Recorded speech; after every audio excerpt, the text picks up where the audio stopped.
सो good morning student. So बच्चों, हमने previous lecture में क्या पढ़े थे? आपको याद है? सिमिलर ट्रायंगल का थ्योरम पढ़े थे। क्या पढ़े थे सिमिलर ट्रायंगल के थ्योरम में? हमने पढ़े थे अगर दोनों ट्रायंगल के एरिया का अगर रेशियो लेते हैं, ट्रायंगल के एरिया का अगर दोनों का रेशियो लेते हैं तो क्या होता है? वो करस्पॉन्डिंग साइड्स का रेशियो का स्क्वायर होता है। ठीक है, ये पढ़े थे। अब उसके ऊपर के जो प्रॉब्लम है आज हम यहाँ पे पढ़ने वाले हैं और आज हम आपकी प्रैक्टिस सेट 1.4 स्टार्ट करने वाले हैं। ठीक है, उसमें क्या है, उसके पहले जो आपके सॉल्व एग्जांपल है, ठीक है, वो आपको खुद से करने हैं। और क्योंकि वो सॉल्व है और बहुत ही इजी प्रॉब्लम है, अगर कुछ समझ में नहीं आता है वो प्रॉब्लम का, तो जैसे कि हम यहाँ पे पढ़े थे उसके हिसाब से आप देख लीजिए, क्योंकि सेम प्रॉब्लम है, बस डेटा जो है वो अलग दिया गया है। ठीक है, समझ में आई बात? अभी हम क्या पढ़ेंगे? प्रॉब्लम सेट 1.4 पढ़ेंगे, जिसका फर्स्ट क्वेश्चन ये है। ठीक है, सो आपके फर्स्ट क्वेश्चन में क्या बोला है? The ratio of corresponding side of similar triangle. हमें पता है सिमिलर ट्रायंगल होते हैं तो क्या होता है? The ratio of area of two triangle is equal to square of corresponding the ratio of their corresponding sides. ठीक है, square of their corresponding side ये होता है। तो क्या होता है यहाँ पे? क्या बोला है? रेशियो दिया है इसका साइड का, सिमिलर ट्रायंगल के साइड्स का रेशियो दिया है। और क्या बोला है? Then the find the ratio of their areas. Areas का रेशियो क्या करना है हमको? फाइंड करना है। तो हमने क्या कर लिया? कंसीडर कर लिया let area of two similar triangles A1 and A2 with their corresponding sides S1 and S2। ठीक है, और हमको गिवन क्या है? साइड गिवन है S1 and S2 is equal to, हमको क्या गिवन है? S1 to S2 इक्वल क्या हो गया? 3:5। ठीक है, 3:5 है, तो हम किससे लिखेंगे इसको? 3/5। ठीक है, ये आपको गिवन है। क्या फाइंड करने को बोला है? Then find the ratio of the area. Area का रेशियो फाइंड आउट करने वाला। अब मुझे बताइए फाइंड क्या लिखेंगे यहाँ पे? Find A1/A2 is equal to question mark. ठीक है, अब मुझे बताइए हमने जो थ्योरम पढ़ा था, क्या था वो थ्योरम में? एरिया लेते हैं दोनों का, दोनों ट्रायंगल के, सिमिलर ट्रायंगल के रेशियो का, सिमिलर ट्रायंगल का एरिया का रेशियो अगर लेते हैं तो क्या होता है? साइड स्क्वायर होता है। S1 अपॉन S2 हम इसको होल स्क्वायर लिख चलेगा। ठीक है, चलेगा इसको। सो ये क्या होगा? आपका फॉर्मूला ये होगा। ठीक है, और हमको क्या फाइंड करना है? रेशियो एरिया का। तो A1 अपॉन A2, साइड का रेशियो क्या है? 3/5 होल स्क्वायर। तो 3 का स्क्वायर कितना आया? 3 का स्क्वायर कितना आएगा? 9 और 5 का स्क्वायर 25। तो ये क्या हुआ हमारा आंसर। तो हम क्या लिखेंगे? क्या लिखेंगे हम? 9:25। ठीक है, दिस इज योर आंसर। हम क्या लिखेंगे? Find the ratio of their area. The ratio of their area of that group similar triangle 9:25। This is your answer. बहुत इतना कुछ था क्या इसमें? कुछ भी नहीं है। और यही ऐसा ही प्रॉब्लम आपका सॉल्व एग्जांपल का एक प्रॉब्लम होगा, इसी तरीके का है जो आपको सॉल्व करना है। ठीक है, समझ में आई बात? अब देखिए क्वेश्चन नंबर 2 और 3 वो क्या है? एज अ एक्टिविटी जैसे है। ठीक है, मतलब आपको खुद से करना है, वहां पे पूरा सॉल्व करके दिया है, बस कुछ ब्लैंक्स छोड़े हैं। ठीक है, सो वो ब्लैंक्स क्या करने हैं? आपको कंप्लीट करने हैं, क्योंकि आंसर तो पूरा दिया है, बस आपको लॉजिक लगाना है कि यहाँ पे क्या आ सकता है। ठीक है, तो वो आप कर सकते हैं। आई होप कि आप पूरा का पूरा कर ही लेंगे। तो सेकंड नंबर और थर्ड ये दो जो क्वेश्चन हैं वो आपके लिए होमवर्क है, क्योंकि फर्स्ट तो हमने करा के दिया है। आप देख लीजिए, इसका स्क्रीनशॉट ले लीजिए और अपनी नोटबुक में नोट कर लीजिए। ठीक है, अब हम देखते हैं नेक्स्ट प्रॉब्लम। नेक्स्ट प्रॉब्लम देखेंगे हम, क्योंकि सेकंड और थर्ड आप क्या करेंगे? आप कर देंगे। नेक्स्ट प्रॉब्लम क्या है? फोर्थ में क्या दिया है हमको?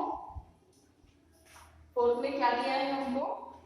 दो जो ट्रायंगल हैं वो हमको सिमिलर दिए हैं। दो ट्रायंगल क्या है? सिमिलर दिए हैं हमको। तो सिमिलर दिए हैं तो वहां पे क्या करेंगे? हाँ स्टूडेंट, हम क्या करेंगे? आपकी प्रॉब्लम सेट 1.4। ठीक है, उसमें हमने फर्स्ट क्वेश्चन देख लिया है, सेकंड और थर्ड क्वेश्चन आपके लिए होमवर्क में देंगे, वो कुछ नहीं है, प्रैक्टिस कर लेंगे। नेक्स्ट क्वेश्चन है क्वेश्चन नंबर 4। क्वेश्चन 4 में क्या लिखेंगे? क्या गिवन है? दो ट्रायंगल है,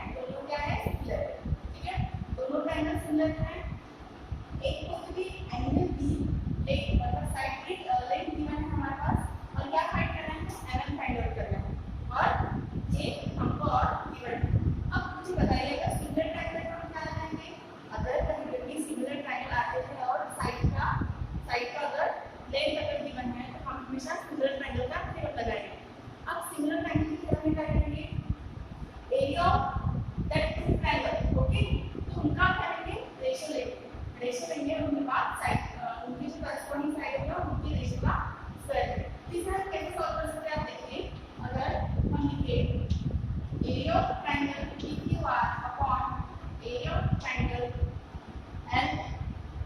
LNN इक्वल टू, अगर इसे हम ऐसे लिख सकते थे, सॉल्व कर सकते हैं, यहाँ पे क्या आएगा 60/9।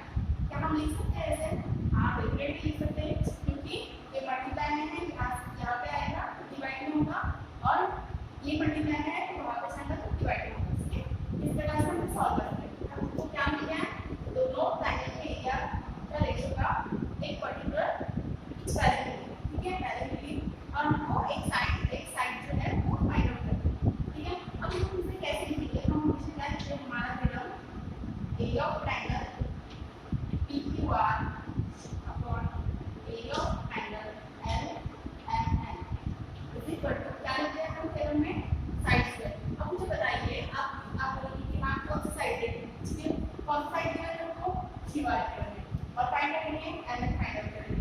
तो मैंने आपको हमेशा बोला है, जिस हिसाब से ट्रायंगल लिखा हो, जिस हिसाब से ट्रायंगल लिखा हो उसी हिसाब से आप उनकी साइड लेंगे। अगर वो PQ है तो क्या लेंगे? LN लेंगे, QR है तो LN लेंगे। ठीक है, तो हमें क्या गिवन है? QR है तो QR अपॉन MN का आएगा क्या? Whole square.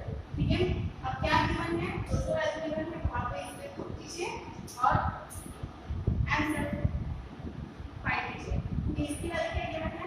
16/9 is equal to Q, यहाँ पे क्या आएगा? QR। ठीक है, QR की वैल्यू गिवन है 20 और MN की वैल्यू कितनी है? 5 देंगे, तो हम उसको वैसे ही लिखेंगे MN। इसका क्या आया? Whole square. अब मुझे बताइए, इस साइड में स्क्वायर है, इस साइड में नहीं है, तो हम अगर ये स्क्वायर यहाँ पे लेंगे तो क्या होगा? स्क्वायर होगा ना? हाँ, तो स्क्वायर क्या लेंगे? Square root of 16/9 is equal to 20/MN। ठीक है, तो 16 का स्क्वायर क्या आएगा? 4, 4/9 का 3, इट मींस 20/MN। तो MN की वैल्यू फाइंड कर सकते हैं यहाँ पे। यहाँ पे आप इससे वैल्यू फाइंड आउट कीजिए, वैल्यू मत लिखिए डायरेक्टली, आप पहले फाइंड आउट कीजिए कि वैल्यू ये आंसर आता नहीं क्या। ठीक है, तो अब ये हो गया क्वेश्चन नंबर 4। ठीक है, समझ में आएगा? बहुत ही ज्यादा इजी क्वेश्चन था, कुछ नहीं करना था, सिर्फ एरिया का, रेशियो का, साइड का, एक वैल्यू का आंसर निकालना। ठीक है, आप इस तरीके से कर सकते हैं। अब हम नेक्स्ट क्वेश्चन देखेंगे, आपका क्वेश्चन नंबर 5। हम क्या करेंगे? क्वेश्चन नंबर 5 करेंगे, 6 करेंगे और 7 नहीं करेंगे। 7 को आपको खुद से करना है, क्योंकि क्वेश्चन नंबर जो 7 है वहाँ पे पूरा का पूरा आंसर आपको वहीं पे लिखा हुआ है, वहाँ पे कुछ ब्लैंक सेक्शन दिए हुए हैं, तो वो क्या करने हैं हमको? वो फिल कर रहे हैं। ठीक है, तो क्वेश्चन नंबर 7 आप करेंगे और हम क्या करेंगे? क्वेश्चन नंबर 5 पढ़ेंगे और क्वेश्चन नंबर 6 पढ़ेंगे। अब हम देखते हैं क्वेश्चन नंबर 5। ठीक है,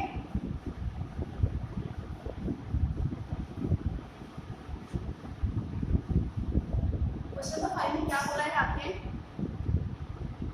The area of two similar triangles are 225 square centimeter and 81 square centimeter। मतलब आपको दो ट्रायंगल के एरिया का एक मेजरमेंट दिया है। ठीक है, पर्टिकुलर दोनों ट्रायंगल का आपको मेजरमेंट दिया है। दो ट्रायंगल क्या है? सिमिलर है। दो ट्रायंगल क्या है? सिमिलर है। सो क्या है? दो ट्रायंगल सिमिलर है। और क्या बोला है? If a side of a smaller triangle is 12 centimetre, मतलब जो छोटा ट्रायंगल है उसकी साइड क्या है? 12 सेंटीमीटर है। और find the corresponding side of bigger triangle. तो हमें क्या बोला है? दो ट्रायंगल है, दोनों सिमिलर है। ठीक है, सिमिलर है, और दोनों का क्या है? Area given, particular area given, और जो स्मॉलर ट्रायंगल है उसकी लेंथ क्या है? 12 सेंटीमीटर है, और जो बिगर ट्रायंगल है उसकी लेंथ क्या करनी है? हमें फाइंड आउट करनी है। जो देखिए हम क्या होता है इसमें, तो एरिया ऑफ, अब यहाँ पे कैसे आपको ट्रायंगल गिवन है पर्टिकुलर, क्या ABCD लिखो, PQR लिखो, कोई भी ट्रायंगल हो, सो हम क्या कर लेते हैं? कंसीडर कर लेते हैं कि कोई भी ट्रायंगल है हमारा, late A1 and A2 be two similar triangles,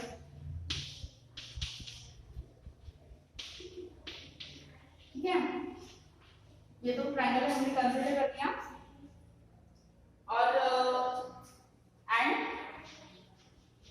S1 and S2 corresponding side, जैसे कि हमने फर्स्ट क्वेश्चन में कंसीडर किया था उसी हिसाब से हम यहाँ पे भी कंसीडर कर रहे हैं, आर द करस्पॉन्डिंग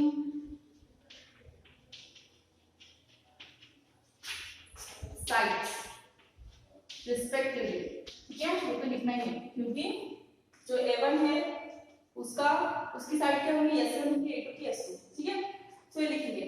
फिर अगर हम बोलते हैं कि A1 का एरिया क्या है 225 स्क्वायर सेंटीमीटर और A2 का क्या है 81 स्क्वायर सेंटीमीटर और लेंथ क्या है, स्मॉलर ट्रायंगल की लेंथ गिवन है हमें, तो स्मॉलर ट्रायंगल कौन सा रहेगा, ये तो जाहिर सी बात है कि A2 है, इसका एरिया कम है तो ये स्मॉलर ट्रायंगल रहेगा। ठीक है, तो हम A2 की वैल्यू कितनी है 81, तो S2 की वैल्यू कितनी रहेगी, साइड कितनी गिवन है आपको 12 सेंटीमीटर, सो स्मॉलर ट्रायंगल की जो साइड रहेगी वो 12 सेंटीमीटर रहेगी, 12 सेंटीमीटर। ठीक है, ये सारी बातें होगी आपको ध्यान। हाँ, तो अभी क्या करेंगे, बिगर ट्रायंगल की वैल्यू हमें फाइंड आउट करनी है, साइड की वैल्यू फाइंड आउट करेंगे। अब क्या लेंगे, दोनों ट्रायंगल के एरिया का रेशियो लेंगे और S1/S2 होल स्क्वायर यही लेंगे। बार बार वही चीजें कर रहे हैं हम, कुछ नई बात नहीं है, तो आप ये खुद से भी कर सकते हो क्योंकि आप बड़े हो चुके हो, तो आप ये वैल्यू डायरेक्टली कैलकुलेट कर सकते हो, सारी वैल्यू है आपके पास, पुट कीजिए यहाँ पे और किसकी वैल्यू निकालेंगे आप, S1 की वैल्यू फाइंड आउट कीजिए। ठीक है, तो ये भी बात हमने करा के दी है आपको, आप बड़े हो चुके हो, आप कर सकते हो। ठीक है, और जो है नेक्स्ट 6 प्रॉब्लम वो आपको मैं समझा देती हूँ जल्दी से। तो ये बात समझ में आई, सारे क्वेश्चन हम तो करा के दिए, सारे क्वेश्चन सेम पैटर्न है, कुछ नहीं है, दोनों ट्रायंगल का एरिया दिया रहता है हमको, साइड के एक हाथ साइड की वैल्यू दी रहती है, किसी और दूसरे ट्रायंगल की साइड की वैल्यू हमें निकालनी रहती है। ठीक है, तो आप आई होप कि आप ये सब फाइंड करेंगे। ठीक है, हमारे लिए हम लोग नहीं रखेंगे क्योंकि आपके लिए होमवर्क है। अब हम देखेंगे कि प्रॉब्लम नंबर 6 क्या है, क्या बोला है आपके प्रॉब्लम नंबर 6 में, एरिया ऑफ ट्रायंगल है, एक ट्रायंगल है ABC एंड DEF, वो क्या बोला है इक्विलैटरल ट्रायंगल है। ठीक है, इक्विलैटरल ट्रायंगल है तो मुझे बताइए कि क्या होता है इक्विलैटरल ट्रायंगल, क्या होता है। अगर एक ट्रायंगल है जिसे हम इक्विलैटरल ट्रायंगल बोलते हैं, तो क्या होगा, उसकी जो जितने भी एंगल है वो कितने रहते हैं 60 डिग्री, मतलब all three angles are same which is a 60 degree. ठीक है, इनका मेजरमेंट सेम रहता है।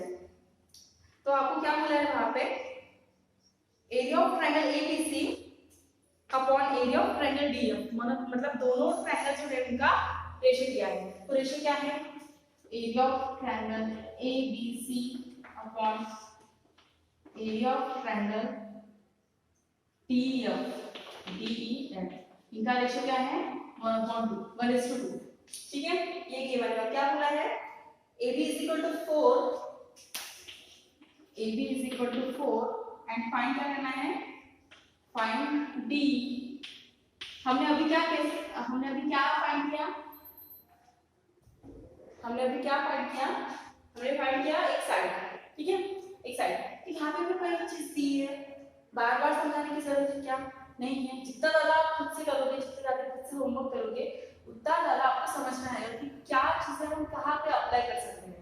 ठीक है, यहाँ पे हमने बोला कि इक्विलैटरल ट्रायंगल है, दोनों तीनों जिसके एंगल क्या होते हैं सेम होते हैं, जिनका मेजरमेंट सेम होता है और द रेशियो दिया है, दो ट्रायंगल के एरिया का रेशियो दिया है, एक वैल्यू है साइड दी है 4 और सेकंड को D फाइंड करनी है। तो हम क्या लेंगे, इसके इक्वल में क्या लेंगे AB/D ये लेंगे रेशियो का। अब मुझे एक बात बताइए जो सबसे ज्यादा इंपॉर्टेंट है इस क्वेश्चन में, यहाँ पे आपको कहीं पे भी सिमिलर ट्रायंगल बोला है नहीं बोला ना, तो फिर आप ऐसे कैसे कर सकते हो, ये लिख सकते हो आप, नहीं लिख सकते।